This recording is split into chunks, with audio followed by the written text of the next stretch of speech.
Hello दोस्तों, नमस्कार। आशा करते हैं कि आप सभी सब अच्छी तरह से होंगे। आज हम आपको महाराजा विक्रमादित्य और बेताल की कहानी सुनाने जा रहे हैं, जो कि इस प्रकार है। बहुत समय पहले की बात है। उज्जैनी नामक राज्य में राजा विक्रमादित्य राज किया करते थे। राजा विक्रमादित्य की न्यायप्रियता का, कर्तव्यनिष्ठा और दानशीलता के चर्चे पूरे देश में मशहूर थे। यही कारण था कि दूर दूर से लोग उनके दरबार में न्याय मांगने आया करते थे। राजा हर दिन अपने दरबार में लोगों की तकलीफ़ों को सुनते और उनका निवारण किया करते थे। एक दिन की बात है, राज दरबार लगा हुआ था। तभी एक भिक्षु विक्रमादित्य के दरबार में आता है और एक फल राजा को देकर चला जाता है। राजा उस फल को कोषाध्यक्ष को दे देता है। उस दिन के बाद से हर रोज़ वही भिक्षु राजा के दरबार में आने लगा। उसका रोज़ का यही काम था कि वह राजा को फल देता और चुपचाप चला जाता। राजा भी प्रत्येक दिन भिक्षु द्वारा दिया गया फल कोषाध्यक्ष को थमा देता। ऐसा करते करते काफ़ी दिन बीत गए। एक दिन जब भिक्षु फिर राजा के दरबार में आकर फल देता है, तो इस बार राजा वो फल कोषाध्यक्ष को न देकर वहाँ मौजूद एक पालतू बंदर के बच्चे को दे देते हैं। यह बंदर किसी सुरक्षा कर्मी का था, जो छूटकर अचानक राजा के पास आ जाता है। बंदर जब उस फल को खाने के लिए तोड़ता है, तो उस फल के बीच से एक बहुमूल्य रत्न निकलता है।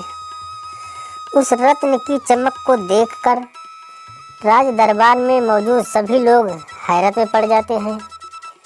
राजा भी ये नज़ारा देख आश्चर्य में पड़ जाता है। राजा कोषाध्यक्ष को इससे पूर्व भिक्षु द्वारा दिए गए सभी फलों के बारे में पूछता है। राजा के पूछने पर कोषाध्यक्ष बताता है कि महाराज, मैंने उन सभी फलों को राजकोष में सुरक्षित रखवा दिया है। मैं उन सभी फलों को अभी लेकर आता हूँ। कुछ देर बाद कोषाध्यक्ष राजा को आकर बताता है कि सभी फल सड़ गए हैं। उनके स्थान पर बहुमूल्य रत्न बचे हुए हैं। ये सुनकर राजा बहुत खुश होता है और कोषाध्यक्ष को सारे रत्न सौंप देता है।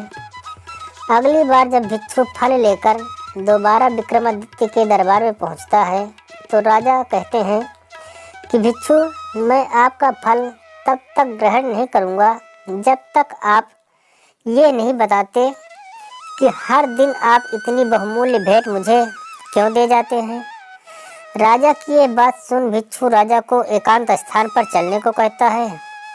एकांत में ले जाकर भिक्षु राजा को बताता है कि मुझे मंत्र साधना करनी है और उस साधना के लिए मुझे एक वीर पुरुष की ज़रूरत है, क्योंकि मुझे तुमसे वीर दूसरा कोई नहीं मिल सकता। इसलिए ये बहुमूल्य उपहार तुम्हें दे जाता हूँ। भिक्षु की बात सुन राजा विक्रमादित्य उसकी सहायता करने का वचन देते हैं। तब भिक्षु राजा को बताता है कि अगली अमावस्या की रात को उसे पास के शमशान में आना होगा, जहाँ वो मंत्र साधना की तैयारी करेगा। इतना कहकर भिक्षु वहाँ से चला जाता है। अमावस्या के दिन आते ही राजा को भिक्षु की बात याद आती है और वो वचन के अनुसार शमशान पहुंच जाते हैं। राजा को देख भिक्षु बहुत प्रसन्न होता है। भिक्षु कहता है, हे राजन, तुम यहाँ आए, मैं बहुत खुश हुआ कि तुम्हें तुम्हारा वचन याद रहा। अब यहाँ से पूर्व दिशा में जाओ, वहाँ एक महाशमशान मिलेगा। उस महाशमशान में एक शीशम का विशाल वृक्ष है। उस वृक्ष पर एक मुर्दा लटका हुआ है। उस मुर्दे को तुम्हें मेरे पास लेकर आना है। भिक्षु की बात सुनकर राजा सीधे उस मुर्दे को लाने चल देता है।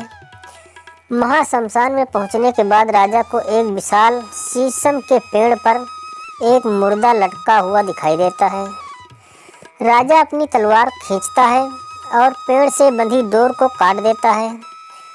डोर के कटते ही मुर्दा जमीन पर आ गिरता है और जोर से चीखने की आवाज़ आती है। दर्द भरी चीख सुन राजा को लगता है कि शायद ये मुर्दा नहीं बल्कि कोई जिंदा इंसान है।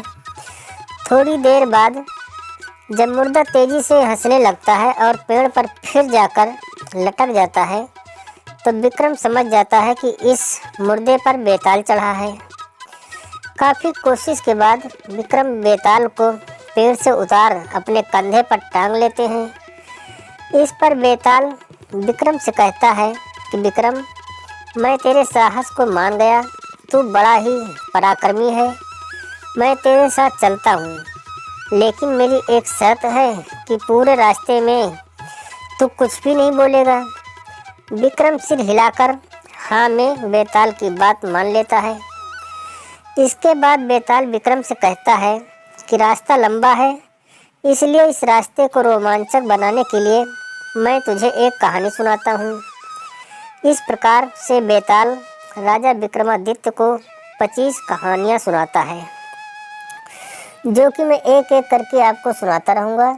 आज की कहानी यहीं पर समाप्त होती है। आगे की कहानी के साथ आपसे बहुत जल्द मुलाकात होगी। पूरी कहानी सुनने के लिए आपका बहुत बहुत धन्यवाद।